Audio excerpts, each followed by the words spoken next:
Well, Mr. President, we will have to second the motion of the gentleman because what transpired definitely violates Section 93 and Section 94 of the Rules of the Senate. You cannot use offensive language. And the gentleman from Bicol, who I was about to favor in my committee ruling, admitted that he really meant to offend. And the gallery laughed when he said that. I distinctly remember that. So it is an admission of guilt.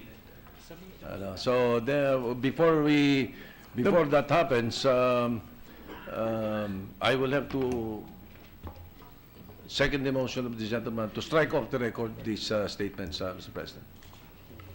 Mr. President. For discussion, Senator Trillanes. Well, first, the statement that the gentleman was referring to were statements made Outside. outside That's correct. the halls of the Senate. Yeah. And if it was offensive Yeah. to him, well, I have accomplished my objective because it was meant to be offensive. I'm not going to be a hypocrite and tell him that I hope you did not take offense because that's the objective of that statement.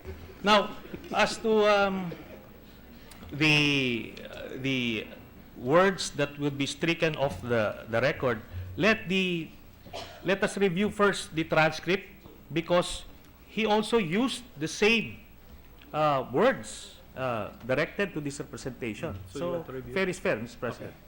Mr. President, I did not, when I said defenders, there are defenders of the faith here. I did not accuse you. You just said now in your parting statement to the defender of the faith.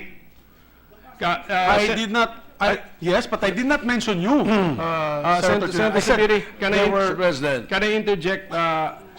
Senator Trillanes, I think, wants time to go over what have been said so that he can also make his own motion to strike off some words. So, Mr. President, may I just make a clarificatory statement? When I said earlier, sabi ko, there are those here who are also accused of being defenders of the faith.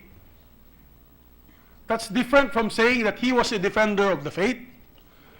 So now, I would like to strike off what he said in his last parting statement. yes. And the same that he said that I was a cheater.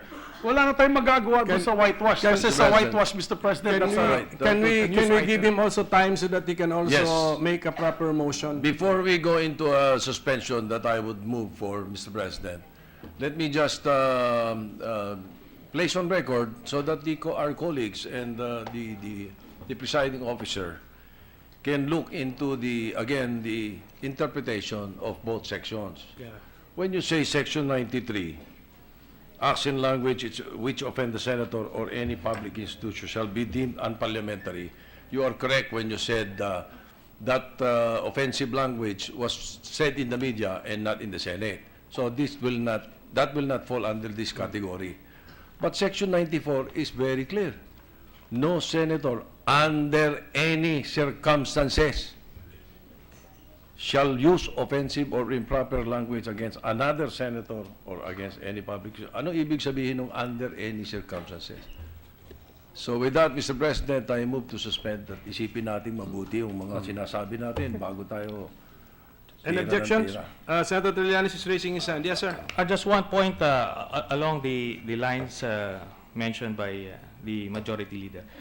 The words used, the phrase used there were offensive words, not offensive in terms of feelings. I did not use offensive words. So there is a difference. Yes. He felt offended, but I did not use offensive words. Just to clarify, Mr. President. Thank you for that clarification. Anyway, as I is there said, any objection? this would be To the this motion? would, yes. There being none, session is suspended.